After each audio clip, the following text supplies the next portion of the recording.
Hi there, welcome to my weekly live stream. Um, so today I want to talk a little bit about countering mass hysteria with yoga and maybe viruses too. Although I was thinking about this blog and I was like, or the blog that I'm writing, and also I was thinking about doing the live stream, and then I was like, maybe if I call it yoga for coronavirus, people will think that I've got a certain routine or some kind of a yoga pose that's going to keep you from getting coronavirus. So I was like, no, really what it's about is what I want to talk about. What I really want to talk about today is just the mass hysteria that's going around, and then some things you can do and things you can teach your students to do that help you to take back some of that feeling of control. Because the thing that happens when there's something like this going around, like this virus, is that people obviously start freaking out. And why do people freak out? I mean, the main reason people freak out is because they feel like they don't have any control, right? So when you don't feel like you have control of anything, that's when you start to be like, oh, I'm out of control. What can I do? And you kind of spin your wheels. Look at the stock market, it's just been like crashing. And one of the reasons it's going down is because people are freaking out. I mean, the stock market is run by people who clearly have mental imbalances, because if they didn't have mental imbalances, the things wouldn't go like this all the time, right? They would just be like, oh, here's something else that's happening that I can observe. But that's clearly not the people who are driving the thing. So, if you have money in the stock market, just hold on tight, because things are going to get better. It's not going to get worse, So I usually wait for a moment for people to get on before I get rolling here, but it looks like a bunch of you are here, and thank you for being here. And if you could leave a little comment, just that I'm here, or, something about something you might be interested in talking about today. So I'm going to go through these 6 tips for staying healthy that come from yoga as well as the Ayurvedic tradition, and just some things I learned actually when I was living in Asia for 4 years. One of the things that I observed when I lived in Tokyo, I was in Tokyo for about 1.5 years, and then I lived outside of Tokyo for another year.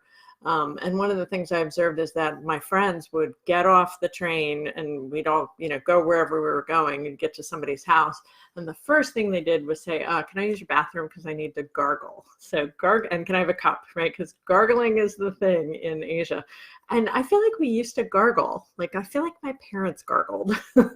And then somehow we stopped gargling in the West. I don't know. Maybe you still gargle, but gargling is one of those frontline defenses. And you don't need Listerine, although if you want to use that, that's for some people, that's fine. But cup of water, warm water, about a 1/4 teaspoon of sea salt, maybe a teaspoon of apple cider vinegar.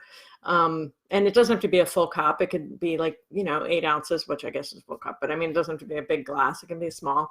And then, you spend 3 or 5 minutes and stimulate it, or maybe 2 minutes, but at least you're doing a little bit, and it's stimulating the vagus nerve too. That's the other thing about gargling that's really useful. So that was one thing I learned when I lived in Asia, was when you get home, you gargle, wash your hands, of course. Like, the CDC in the United States is really good at telling you to wash your hands. Everybody has to wash their hands and get in there, But that's not the only place. That's not where viruses get in. I mean, they get in because you touch your face, but they get in here. So how do you take care of this stuff? So Ayurveda would say well, I don't know if it's in Ayurveda, but I learned it in Asia. That first thing is gargle.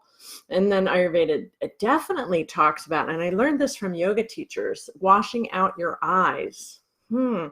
So you actually use cold water, and you keep your eyes open and splash cold water into your eyes. I put my hair up, I get the cold water in my hands and also you hold your breath while you're doing that for obvious reasons.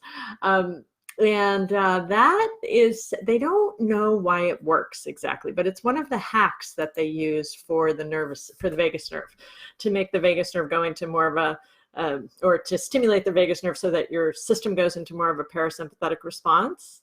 So that splashing cold water in your eyes cleans the membranes and also is useful for getting you into more parasympathetic response, which we'll talk about later. So important for fighting off anything, right? So that's my second one. The third one here is wash out your nose. That was the other thing I learned in India. Everybody's washing out their, it's kind of gross. Everybody's washing out their nose all the time. But washing out the inside of your nose, like, it's such a no-brainer. In our country, we tend to just use tissues, but like getting a little bit of water in here, up in your nose, not even necessarily all the way back, although if you can get it all, my husband's really hardcore. He's like, and then he spits it out through his mouth. If you have time, of course, 1/4 teaspoon of sea salt to it, your neti pot of warm water, body temperature water, neti pot up and down. That's neti 1, where it goes up and down this way and then up and down this way. And neti 2 is you go up and back and spit it out through your mouth. So wash out that nose too, and get the salt. Of course, salt is very antibacterial, antiviral. So you get the salt in all your mucous membranes, not all of them, but in your nose and in your mouth. And that is a really good first defense against any kind of crud that's out there, you know. So I would suggest that's another. And by the way, I want to say one thing here. I am not suggesting that anything I'm saying today is going to prevent you from getting coronavirus, but it does make you feel like you're taking control of your health. And that in and of itself is super powerful, you know. So, and these are things you can teach your students, and they're simple and they're not harmful, and you're not putting chemicals in your body. You're just protecting yourself. So not just hand wash, wash your nose, wash your mouth. And then my fourth one is oil, because particularly if you're in a cold place, I know some of you are in the Southern Hemisphere, but if you're in a cold place, what happens in the winter is the sinuses start to dry out, right?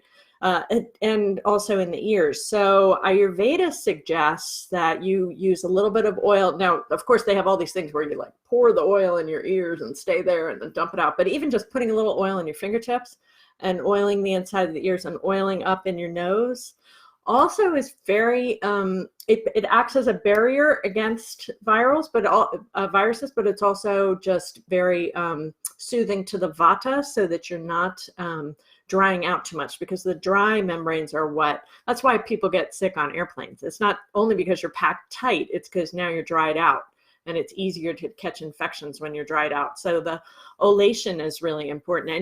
And there's lots of oils you can play with, right? So there's coconut oil, which is wonderful. Coconut oil has some really interesting properties. It's definitely antiviral and antibacterial. And it has some different it has lauric acid and something called monolaurine in it, which are very powerful antivirals. So coconut oil is great, plus it smells good.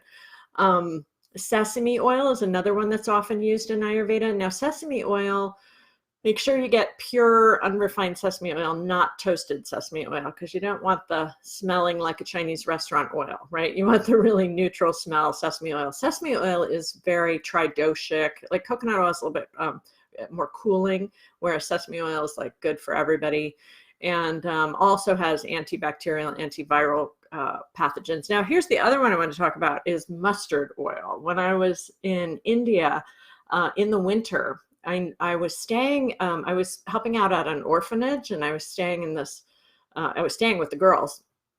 And one of the things I noticed is that they really got into the mustard oil. They put it on their face and they put it in their ears, and they were always massaging the mustard oil. And I thought, that's really interesting. Well, mustard oil tends to be a little bit heating. It's very good. It kind of stimulates digestion.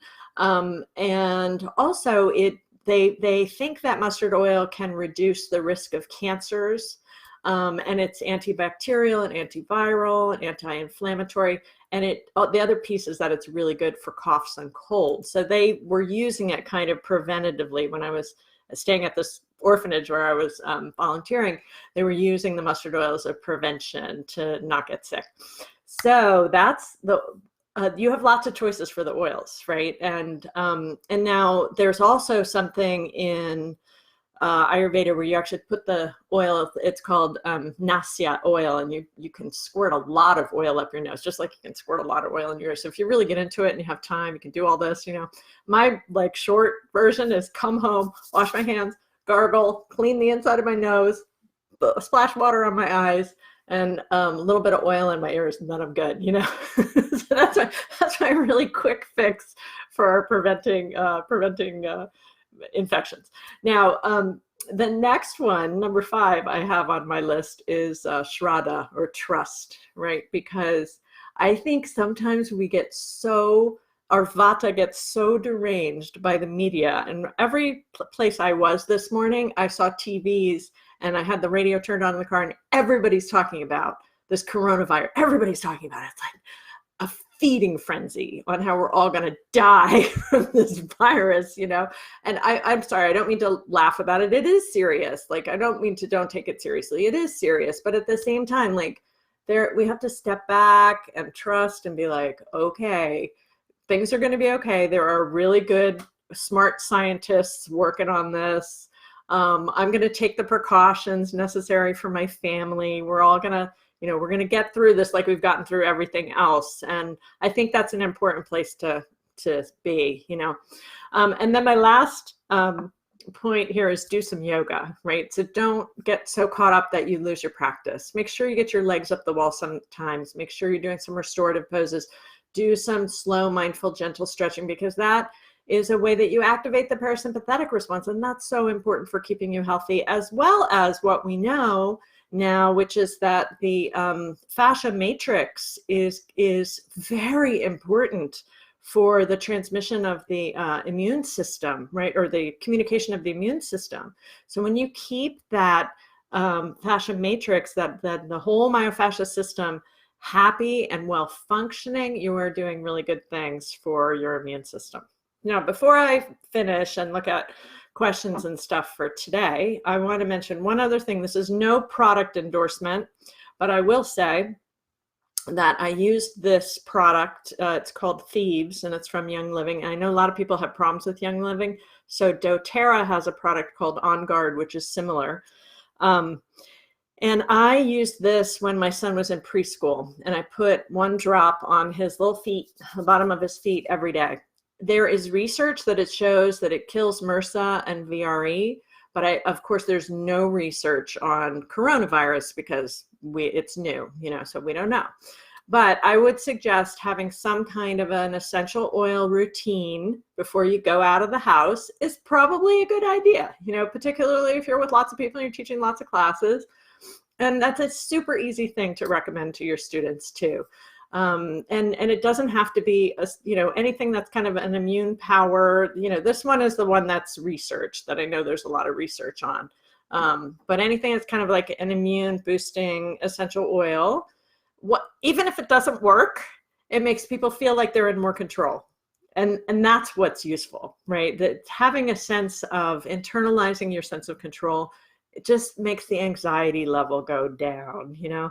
That's what we want, help that anxiety level to reduce a little bit so people are not so uptight and freaked out and everything stops happening and nobody wants to come to class because they're all freaked out, you know. No, we need people. We need to keep helping people. We need to reach out there and be like, it's going to be okay. We're all going to get through this. So I hope that this is helpful for you in just thinking about some of the things that you can do to support your students, to support your family and yourself, and just feel like a little, take the threat and alert level down a little bit, because we don't necessarily have to participate in the mass hysteria that is going on out there. Rather, we can approach this with, you know, calmness, with some tools in our back pocket, and with a sense of, here's something we can all get through together, okay?